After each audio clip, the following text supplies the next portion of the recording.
الله يعينك. بسم الله.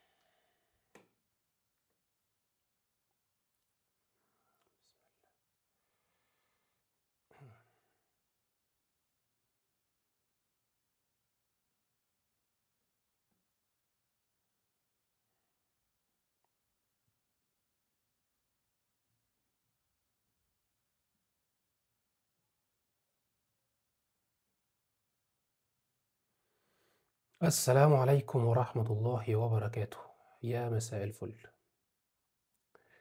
يا ريت اللي سامعني وشايفني وكل حاجة كويسة يقول لنا كده أي حاجة في الcomments لحد ما نتجمّع. بسم الله. عايزين كده نتست. بسم الله. ألو، ألو، تيست مايك، تيست. أيوه، الحمد لله، كله زي الفل. وعليكم السلام، حبايب كلّهم متجمّعين. يا رب تكونوا كويسين. أهلًا، أهلًا، أهلًا. والله ليكم وحشة، بقى لنا كتير أوي ما عملناش live public ووحشنا نتكلّم في الbusiness، بنقعد نتكلّم في الmindset ونتكلّم في الawareness والpersonal branding، فحبينا النهارده نتكلّم في حاجة تانية، من اللي هي بتجيب فلوس من الآخر. فإحنا هننتظر كده يعني 3 دقائق إلى أن يكتمل الحبايب. يعني لو حبيت تجيب حد من صحابك في إيدك وأنت جاي هاته، اعمل له mention. لو حبيت تشير هذا اللايف يعني لعل إن إحنا نقول حاجة مفيدة، يعني مش هيجرى حاجة برضه. ويعني إحنا عايزين نضبّط الحاجات دي. أيوه، كده كُلّه تمام. عاملين إيه؟ ممكن كده اللي بيسمعنا دلوقتي يكتب لنا في الcomments هو بيسمعنا منين، من على الخريطة يعني. دولة إيه، مدينة إيه، يعني يشارك معانا.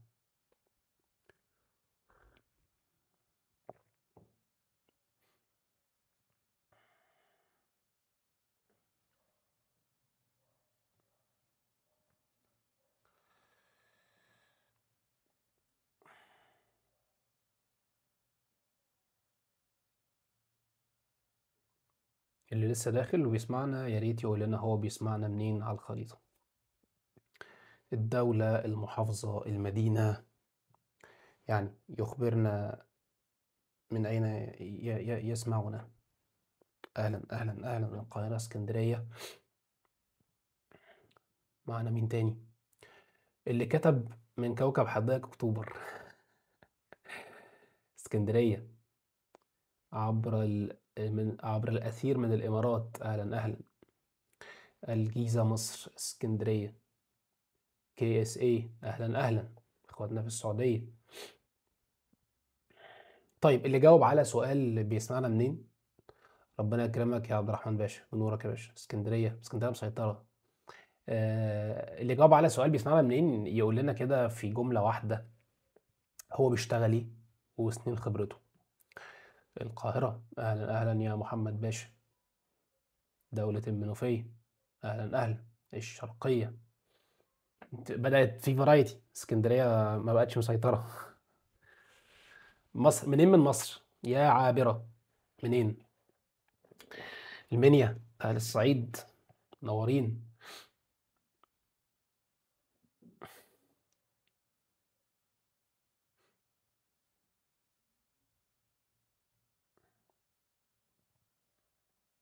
أنتم عارفين اللايف ده عن إيه؟ عارفين غرضه إيه؟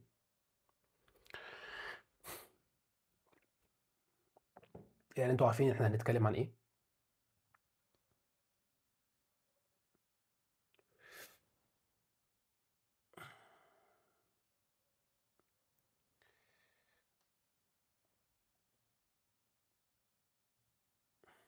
من الدنيا من قناطر الخيرية وبسمعك في المواصلات. دي مطلع أغنية دي يا عبد الله. حبيبي ربنا يوصلك بسلامة. ميديا باير أكاديمية. آه، أوكي. مرشدة مرشدة تعافي وسلام داخلي خبرة 2 تبارك الله. اتش ار طالب بدون خبرة لسه ببني مهارة من طنطا. اوكي، قولوا لنا كده اللايف ده عن ايه؟ ماذا سوف نتحدث؟ هو كده هنطلع منه بحاجة عن العقلية. يا فور شور احنا ما بنعرفش نعمل حاجة غيرها يعني. فيعني بس هنحاول بقى النهارده نوظفها في حتة تخلي المكنة تطلع قماش. أهم المهارات اللي نتعلمها في 26. حلو قوي ده يا مصطفى، تسلم لي. ازاي ندخل 26 بعقلية مختلفة؟ اوكي حلو جدا. كمان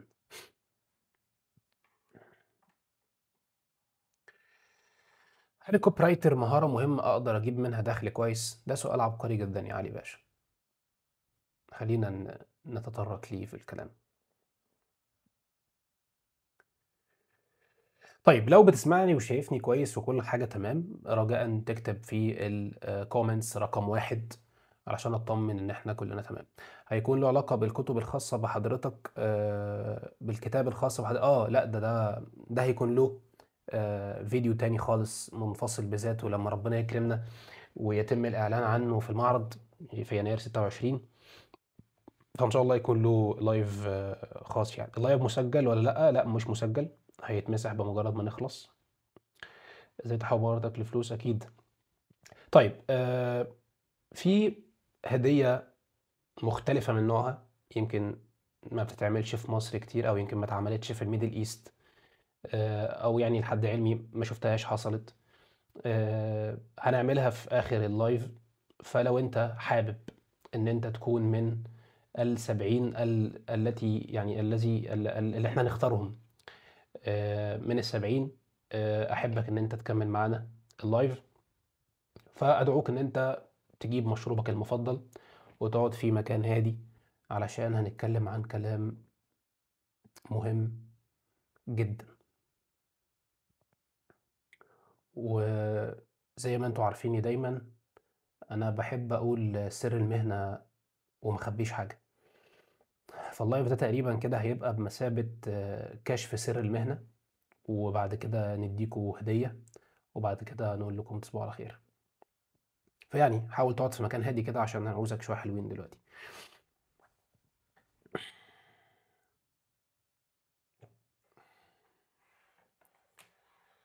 الوحايد بدأت تنهال علينا. حلو جدا.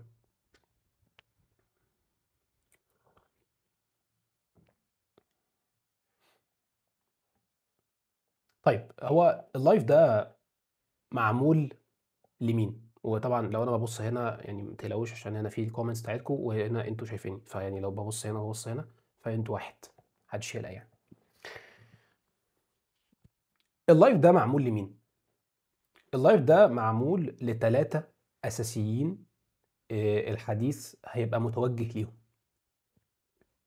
أول فئة هما اللي دايما عندهم مهارات سكيلز، بس هما مش عارفين يجيبوا منها فلوس.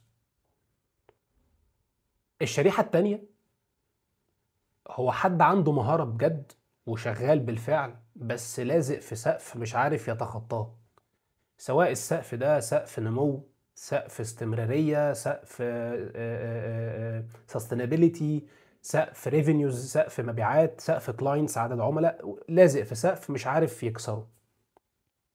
الشريحة الثالثة والأهم هم الموظفين اللي شغالين كوربريت أو فول تايم أو في مكان ايجنسي، كيان مؤسسة بقالهم شوية سنين حلوة، وبيدوروا إن هم يزودوا دخلهم، أو بيدور على نفسه مش لاقي نفسه في المكان اللي هو فيه، فعاوز يستثمر وقته ومجهوده وفلوسه في حاجة ممكن نسميها سايد هاسل، ممكن نسميها سايد انكم، ممكن نسميها أي حاجة إنها تكون دخل ثابت أو أساسي له. فدول أكتر ثلاثة بإذن الرحمن هيستفادوا من كلامنا النهاردة. هل معناه لو أنت مش من دول مش هتستفيد؟ لا، هتستفيد بإذن الله، لأنه الكلام على حسب اللي هيتقبله هيعمل بيه إيه. زي ما انتوا دايما متعودين انا بخاطب المايند سيتس، مش بخاطب السكيلز ولا النوليدج ولا الاتيتيودز. فدول اكتر 3 ان شاء الله ادعو ان هم يكملوا معانا اللايف ويستفيدوا حاجه من الكلام.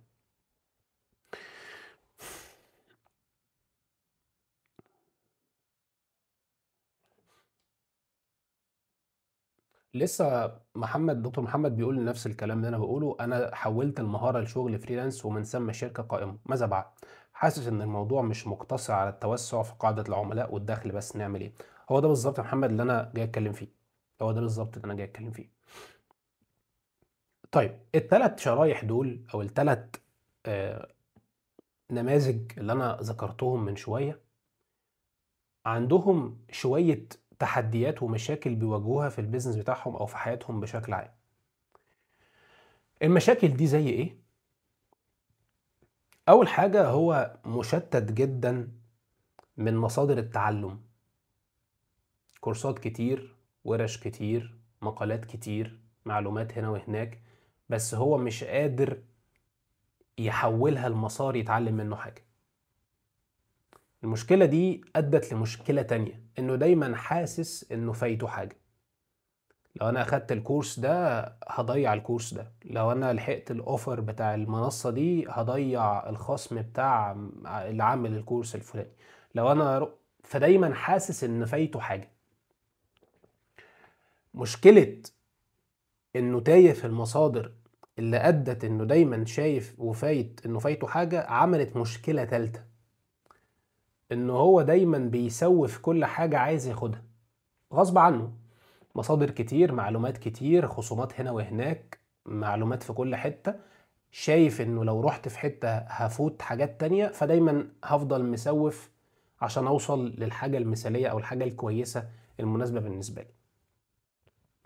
المشكلة التالتة دي عملت مشكلة رابعة، انه دايما شايف نفسه مش كويس، انه دايما شايف نفسه مش حلو، انا مش كويس، انا مش هنجح، انا مش شاطر، انا ما قليل قدام نفسي. فدايما حديثه الذاتي عن نفسه بيبقى نيجاتيف، بيبقى دايما نيجاتيف سيلف توك او حديث سلبي مع نفسه. والتحدي الرابع ده بيودي لتحدي خامس اعمق، انه مش منتج، ان الدوشه اللي في دماغه زحمه فمخلياه مش عارف يقرا، مش عارف يذاكر، مش عارف يشتغل، مش عارف يبرفورم، مش عارف يعمل اي حاجه. المشكله الخامسه دي عملت له مشكله سادسه، ان هي موقفه في حياته مش بس المهنيه، مش عارف ياخد انهي كورس، مش عارف يتطور في انهي سكه، مش عارف يعمل اي حاجه لان مخه جواه لغوشه، ممكن مخه جواه زحمه، مخه جواه قرارات كتيره قوي. وبالتالي كل التحديات دي في نهايه يومه لما يجي يدخل ينام بيحس ان في صراعات، اي اي ولا لغات ولا تكنولوجي ولا الكرييتيف ولا الديزايننج ولا فهو مش عارف يدخل في انهي سكه، والسوق عمال يقول حاجات وهو شايف حاجات، في زحمه. وبالتالي القرار بلور، عليه ضوضاء، عليه مشاكل، مش عارف ياخد كلير ديسيجن مبني على فيجن ورؤيه واضحه، لانه هو مشتت ومنزعج ودماغه مش قادره تفكر بشكل كلير.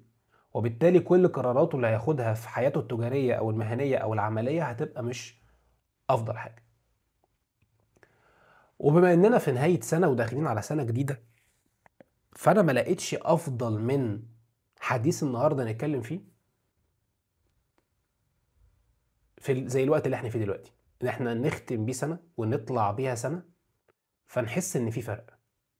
ندخل في سنه دوشه اقل، ندخل بسنه تشتت اقل، ندخل في سنه زحمه و...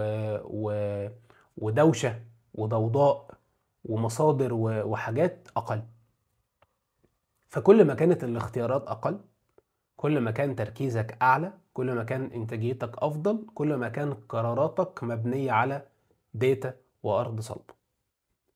عشان كده اللايف ده هو غرض ان احنا نحاول نعالج الامور دي ونفكر مع بعض ايه اللي احنا ممكن نعمله.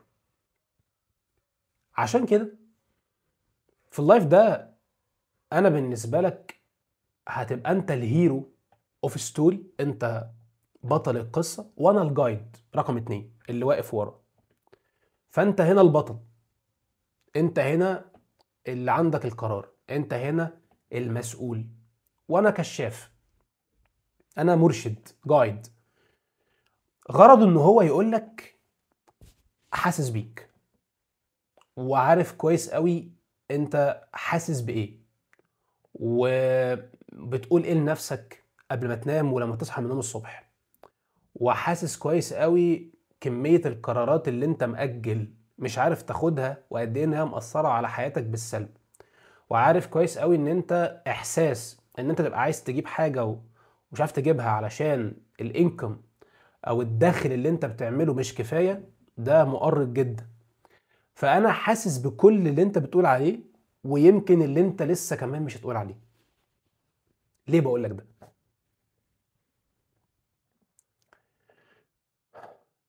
من 2015 وانا ما بعملش حاجة في حياتي الا ان انا بحتك بشباب مستقلين، فريلانسرز، مقدمي خدمات، سولوبرينيرز، اصحاب ستارت ابس، مشاريع ناشئة، وايجنسيز. مش بس مصريين وعرب، من اكتر من 7 8 دول عربية، بما فيهم السعودية، امارات، كويت، قطر، وفي كمان سوريا، فلسطين، والعراق، والاردن، وفي كمان اجانب، برتغال، لندن، عرب عايشين هناك. الدايفيرستي دي او الاختلاف ده للواحد ربنا كرمه واحتك بيه، خلاه يحط ايده على الوجع اللي بجد مش الاعراض. فتعال اضرب لك مثال وافهمك يعني ايه. لما انا اقول انا عندي مهارات كتير بس مش عارف اجيب منهم فلوس، دي مش مشكلة، دي عرض. طب ايه المشكلة هنا؟ المشكلة بتاعت الروت كوز لو حللت ودخلت جوه قوي هتلاقي ان اساس المشكلة هو غياب الوعي، ان مفيش awareness. لانه مين قال ان كل المهارات اللي على السطح دي تنفعني؟ مين قال ان كل المهارات اللي بتتباع مناسبة ليا؟ مين قال اصلا ان الكلام اللي بيتقال ده صح بالنسبة لي؟ طالما معيش جايدنس، جايدنس، مش هيبقى عندي قرار مناسب. عشان كده انت الهيرو وانا الجايد، مش العكس. على مدار السنين دي كلها، ما يقرب من 10 سنين في مجال التريننج والكوتشنج والكونسلتيشن والمنتورنج، مئات بل آلاف الموظفين اللي كانوا عايزين ينطوا في عالم الفريلانسنج، الفريلانسرز اللي كانوا عايزين يجروا البيزنس بتاعهم، الناس اللي عندهم بيزنس بيجروا وعاوزين يحولوا نفسهم لماني ماشين يجيب لهم فلوس من الهوية بتاعتهم، الناس اللي عندها مهارات كتير وخلطة ما بينها وبين المهارات والهوايات والاهتمامات والشغف وضربنهم في خلاط، فمعطلين نفسهم ومش عارفين يعملوا ايه. كل الأمثلة دي بفضل ربنا احنا ساعدناهم ان هم يحطوا لنفسهم كارير باث، ويبنوا لنفسهم هوية، يبنوا دخل أساسي من المهارات اللي بجد يمتلكوها. مش بس على السطح، مش بس كلام بيتباع، مش بس حاجات هو بيدعي ان هو شاطر فيها. علشان كده حابب اشارك معاك النهارده بعض من المشاكل اللي احنا محتاجين نحط ايدينا عليها علشان نبدأ نعرف الحلول الجذرية للمشاكل والاسباب مش لاعراض المشكلة. ودي الحقيقة مايند سيت علمها لي الطب. انا جاي لك من باك جراوند فارماسيوتيكال از صيدلي، ورحت مجال التريننج والبيزنس، فانا شايف ان هي نفس اللعبة، مفيش فيها اختلافات. المريض بييجي لنا عايز دوا، فبنقعد نسأله أنت عندك إيه، حاسس بإيه، سخن، طب بقالك قد إيه، بارجّع، بادخل الحمام كتير، تعبان، بطني، سخونية، تحاليل، تعالَ نشوف referral دكتور، وبعد كده نشوف هنكتب علاج إيه. آخر حاجة العلاج، آخر حاجة. فلمّا حضرتك بتروح لدكتور علشان تدفع له فيزيتا 100، 200، 500، 1000 جنيه، ما بيكونش تمن العلاج، بيبقى تمن التشخيص، الdiagnose والinvestigation. على فكرة أنت دفعت له فلوس قبل ما تعرف علاجه هيجيب نتيجة والّا لأ. guess what؟ لإنك دفعت فلوس في إنه سمعك وقعد يسألك أسئلة علشان يحط إيده على الوجع، فأنت رايح قايل له أنا سخن، هو ما خدش كلامك وقال لك خد خافض وروّح، دخلت قعدت حتى لو ثانية واحدة. فبيبدأ يسألك ويعمل لك روشتة وخد الدوا ده وتعالَ. اللي أنت دفعته ما تقدرش تسترجعه، لإن ده تمن مش الاستشارة، تمن الكلية والدراسات والتحضيرات والخبرات اللي الطبيب ده كوّنها، عشان لمّا يقول لك المشكلة أهي، ثقة. نفس الكلام، دكتور عوارة أنا عندي مهارات كتير وتايه، أكيد مش دي المشكلة. المشكلة أنا مين، أنت مين، علشان نبدأ نقول المهارات اللي عندنا ومش عندنا. فتعال الأول أقول لك هو يعني إيه skill، يعني إيه مهارة، عشان أقول على اللي أنا أمتلكه دي مهارة. حد يقدر في الكومنتس يجس وات إيه تعريف السكيل؟ حبيبي أحمد باشا وأهل بورسعيد منورينا ومشرفينا دايما. أصبت جدا في الوصف. أهلا أهلا.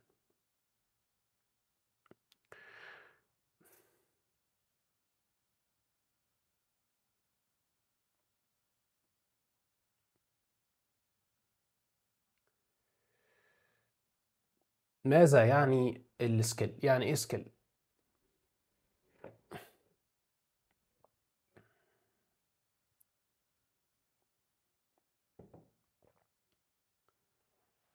على ما تكتبوا السكيل في الكتاب هي the ability to do something، هي قدرتي على عمل شيء، قدرتي مش هوايتي، مش رغبتي، مش حبي، مش شغفي، قدرتي. I'm able to do، بعرف أعمل، أنا قادر أعمل. فطالما عملت definition للشيء هقدر أقول على الحاجة هي أو لأ لأني عرفتها. قبل كده كل واحد يعني ليه قلت على ده كرسي؟ لأن احنا عرفنا مواصفات الشيء اللي بالشكل ده اللي بيستخدم للقعاد اسمه كرسي، فالديفينيشن خلانا كلنا على صفحة واحدة.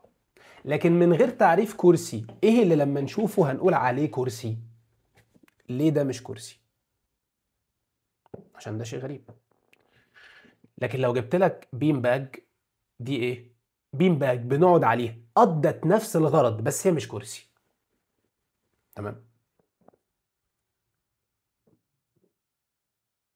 في بقى ايه خريجين المسافه صفر والفريلانسنج مايند سيت منورين بقى عمالين يقولوا كلام جامد. اهلا بيكم، واحد بيتشرف بوجودكم والله. يبقى التعريف بيسهل ذكر الشيء، فانا عرفت يعني ايه سكيل. فمحتاجين نوقف كده ونسال نفسنا بورقه وقلم. ability to do something، قدرتي على فعل شيء. طب تعالى بقى ندخل جوه. انا بقول ان انا عندي مهارات كتير، طب ما تيجي نقيس الفلتر ده. فهتقول لنفسك انا عندي الرسم والكتابه والشعر هي دي مهارات؟ تعال نقيس عليها الفلتر. قدرتي، هو انا بقدر اكتب محتوى؟